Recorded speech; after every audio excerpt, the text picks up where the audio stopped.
Hello data enthusiast, welcome to my channel 5 minutes of AI. और आज का जो टॉपिक है ना बहुत ही कंट्रोवर्शियल है। तो मतलब क्यों आपको डेटा साइंस या डेटा एनालिस्ट के बियॉन्ड भी करियर ढूंढना चाहिए। मतलब ये तो हॉट जॉब है। अब हर जगह data data is oil, success job for the 21st century. तो देखो, और भी बहुत सारे जॉब्स हैं रिलेटेड टू डेटा जो कि सेम लेवल पे हैं जैसा डेटा साइंस है। ठीक है। तो उसके बारे में इसलिए बात नहीं करते हैं ना, क्योंकि उसको पढ़ाना थोड़ा टफ है। और दूसरा है ना कि डेटा साइंस का जो हाइप क्रिएट हुआ है ना, तो उसके वजह से बहुत सारे इंस्टीट्यूट सिर्फ इसी पे फोकस कर रहे हैं। तो सबसे पहले मैं ना एक आपको ये बताता हूँ कि क्यों आपको डेटा साइंटिस्ट नहीं बनना चाहिए अभी। तो पहला रीज़न है कि ओवर क्राउडेड हो चुका है। आप सबको पता है कि हर को डेटा साइंटिस्ट बनना है। मतलब जो भी आईटी फील्ड में आना चाहता है उसको डेटा साइंटिस्ट बनना है। चाहे वो टेक्निकल हो, नॉन टेक्निकल हो, फ्रेशर्स हो, सबको डेटा साइंटिस्ट बनना है। क्योंकि जो दिखाया गया है, जो पैकेज मिल रहा है आपको और जो करियर पाथ दिखाया गया है, मानता हूँ बहुत अच्छा करियर पाथ है, बहुत जॉब अपॉर्चुनिटीज़ है। बट अभी भर गया है। अभी ना अगर आप फ्रेशर्स हो या नॉन आईटी बैकग्राउंड हो ना, तो आपको बहुत टफ कंपटीशन मिलने वाला है वो बंदे से जो कि ऑलरेडी इस फील्ड में है, आईटी फील्ड में है। तो उनसे बहुत टफ कंपटीशन मिलने वाला है। और दूसरा है ना कि बहुत जम के हायरिंग हुई थी 2020 से लेकर 2022 तक डेटा साइंटिस्ट प्रोफाइल पे। तो हर कंपनी के पास बहुत बड़ी बड़ी टीम है डेटा साइंटिस्ट्स की। दूसरा, एंट्री बैरियर बहुत इजी है एंट्री करना एज अ डेटा साइंटिस्ट या डेटा एनालिस्ट। कुछ नहीं करना आपको, एक सर्टिफिकेशन 6 महीने कोर्स कर लेने। आप फिर आप खुद को डेटा साइंटिस्ट बताते हो या डेटा एनालिस्ट बताते हो, तो एंट्री बैरियर भी बहुत ही, मतलब ये है, उतना कोई टफ नहीं है एंट्री करना इस फील्ड में। तीसरा, ये हाईली डायनेमिक है। मतलब डेटा साइंस तो बहुत ज़्यादा डायनेमिक है। मैं तो बोल रहा हूँ, आप 10 दिन अगर आप टच में नहीं रहोगे ना तो आप आउटडेटेड हो जाओगे। इस लेवल पे अभी इनोवेशंस हो रहे हैं। और innovations again it is not going आपके लिए जॉब क्रिएट नहीं कर रहा है, क्योंकि जो ओपन एआई और ये करने जा रहे हैं ना, तो it's not just killing other job, it is also killing data scientist job.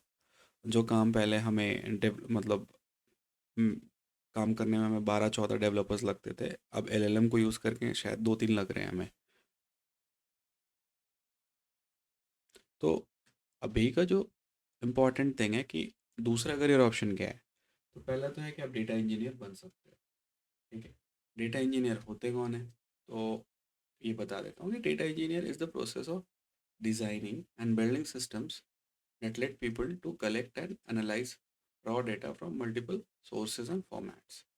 तो एक सिंपल टर्म में अगर मैं समझाऊँ ना, तो आपको जो डेटा मिल रहा है ना, वो पूरा उसको तैयार एक डेटा इंजीनियर करता है। डेटा इंजीनियर का काम क्या है ना कि वो बहुत सारे मल्टीपल सोर्सेज से डेटा लाएगा, उसको समराइज करेगा। ठीक है। वो पार्ट आपको निकाल के देगा जो आपको, जिस पे आपको एनालिसिस करना है या मॉडल ट्रेन करना है या कुछ करना है। तो ये ना इसके पे बहुत अच्छे हैं। और it is similar to data scientist, इसके पे भी सिमिलर है। ये फेमस क्यों नहीं है, आप ये क्वेश्चन पूछोगे। फेमस इसलिए नहीं है ना क्योंकि थोड़ा टफ है कंपेयर टू डेटा साइंस। देखो, डेटा साइंस में टफ है, जो आपको पढ़ाया जाता है ना वो 10% है data science, but data engineering में ऐसा नहीं है। आपको पढ़ना पड़ेगा अच्छे से, वरना आप नहीं बना सकते हो। क्योंकि आपको ना टेराबाइट पेटाबाइट लेवल का डेटा से आपको डील करना पड़ेगा, पाइपलाइंस बनानी पड़ेगी। ठीक है। तो डेटा इंजीनियरिंग थोड़ा टेक्निकल साइड में बहुत वेरी हाई है। मतलब हाँ, टेक्निकलिटी सीखनी पड़ेगी। तो अगर आप फ्रेशर्स हो तो क्यों नहीं ट्राई करते हो डेटा इंजीनियरिंग में, सीखो यार। मतलब ये फील्ड बहुत, इसका जो सप्लाई है वो बहुत कम है, डिमांड बहुत हाई है। अब अगर मैं देखता हूँ ना, मैं जितने भी मेरे फ्रेंड्स हैं जो डेटा इंजीनियर है, वो आराम से स्विच कर लेते हैं आराम से। कोई इश्यूज़ नहीं होती है उनको। और मुंह मांगा पैकेज मिल जाता है उनको। मैं तो कई डेटा इंजीनियर को 50 तक कमाते देख, and I can guarantee you ये भी बहुत हाई पेइंग जॉब ये रहेगा, और इसका फ्यूचर स्कोप भी बहुत अच्छा है। दूसरा है क्लाउड डेवलपर। तो अब सबको पता है कि अब, मतलब सारा कुछ, वेदर इट्स एमएल डीएल और कुछ भी है, सब क्लाउड पे मूव हो चुका है। क्लाइंट अपना डेटा क्लाउड पे रखता है सिक्योरिटी के लिए, अवेलेबिलिटी के लिए। सर्वर को हमें नहीं कॉन्फ़िगर करना है ना, तो ये सब चीज़ों से बचने के लिए अब हम सब टोटली क्लाउड पे मूव हो गए हैं। वेदर इट्स एमएल, कुछ भी कर लो, डीएल, सारा कुछ क्लाउड पे ही होता है।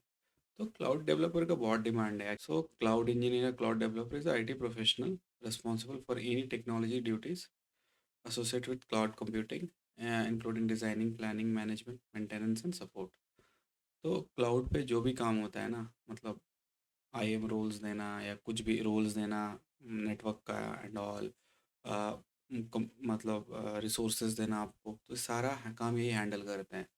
और इस पे भी बहुत तगड़ा पैकेज होता है, इनको भी बहुत अच्छा पैकेज मिलता है। सीखना अगेन आपको इतना ज़्यादा नहीं होगा यहाँ, क्योंकि यहाँ पे कोडिंग नहीं होगी। डेटा इंजीनियरिंग में थोड़ा कोडिंग होता है, वो ये थोड़ा हैंड्स ऑन बहुत रिक्वायर है यहाँ पर। आपको खुद से करना पड़ेगा, डिफ़िकल्टीज आएगी, और बहुत अच्छा सपोर्ट भी होता है। कुछ भी गलती होती है, कुछ भी आपको समझ नहीं आता है ना, तो ऑनलाइन मिल जाता है उसका सॉल्यूशन, तो उतना टफ नहीं होता है।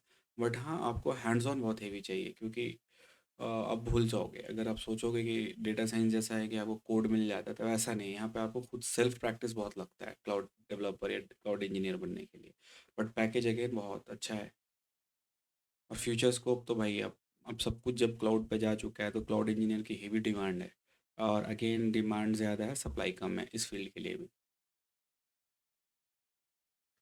तीसरा है जो कि बहुत ज़्यादा एसोसिएटेड विथ है, एमएल से। देखो, मेरी टीम में अगर 10 डेटा साइंटिस्ट है ना, तो मैं अगर उनसे पूछूंगा मॉडल कौन ट्रेन करेगा, तो 10 का 10 हाथ खड़ा कर देंगे। अगर मैं उनसे पूछूंगा मॉडल डिप्लॉय कौन करेगा, पाइपलाइन कौन करेगा, तो एक भी हाथ नहीं खड़ा करते हैं। क्यों? क्योंकि टफ काम है यार, क्यों करेंगे पाइपलाइन? वो सब डेटा साइंटिस्ट नहीं करते हैं, एक ये मिथ है, बट करना तो उनको ही चाहिए। तो उसी के लिए एक ना दो बहुत अच्छा करियर ऑप्शंस ये हो गया है, एल ऑप्स और एम ऑप्स। ठीक है, ये दोनों लगभग सिमिलर ही है। और इसका पे भी बहुत अच्छा है। मतलब कई कई तो मैं 25-25 30-30 लाख फ्रेशर्स को मिलते देखा हूँ एम ऑप्स के लिए। और इसका फ्यूचर स्कोप भी बहुत अच्छा है। और कॉस्ट ऑफ लर्निंग तो वही 10 से 30 का कोई भी कोर्स ले लो, आपको यूडेमी कोर्सेरा कहीं भी मिलेगा, सीख लो, फिर आप थोड़ा हैंड्स ऑन कर लो, और फिर गुड टू गो। तो ये जो तीनों मैंने आपको बताया ना, डेटा इंजीनियर, क्लाउड इंजीनियर या क्लाउड डेवलपर, जो भी बोल लो, एल ऑप्स और एम ऑप्स, तो ये नेवर एंडिंग करियर ऑप्शन है। ये कभी भी शैडो नहीं होगा। ठीक है, आप अगर डेटा साइंस खत्म हो गया, डेटा एनालिस्ट खत्म हो गया ना, तो कहीं और कुछ ना कुछ तो डिप्लॉय करने के लिए आएगा ही। आप वो सीख रहे हो, आप पूरा इंफ्रा का बैकग्राउंड और इंफ्रास्ट्रक्चर सीख रहे हो, कैसे डिप्लॉय करना है, कैसे कोई भी सर्विस को अप रखना है, रनिंग रखना है, उसको मॉनिटर करना है। ये चीज़ें आप सीख रहे हो इसमें। तो ये जो तीनों करियर ऑप्शन है ना, बहुत अच्छा है। और अगर आपको लग रहा है ना कि आप डेटा साइंटिस्ट बनना चाहते हो, तो ये तीनों करियर को भी सोचो एक कुछ टाइम लेके। बिकॉज ये करियर ऐसा है ना कि अगर एक बार आ गए, तो आप उतनी डायनेमिक में है ये एक बार अगर आप सीख गए ना कैसे करना है, तो आप बहुत आसान हो जाता है लाइफ आपका। So thank you for listening me, and या कोई भी क्वेश्चन हो तो प्लीज़ कमेंट। एंड यार, लाइक एंड सब्सक्राइब ज़रूर से करना यार। Thank you.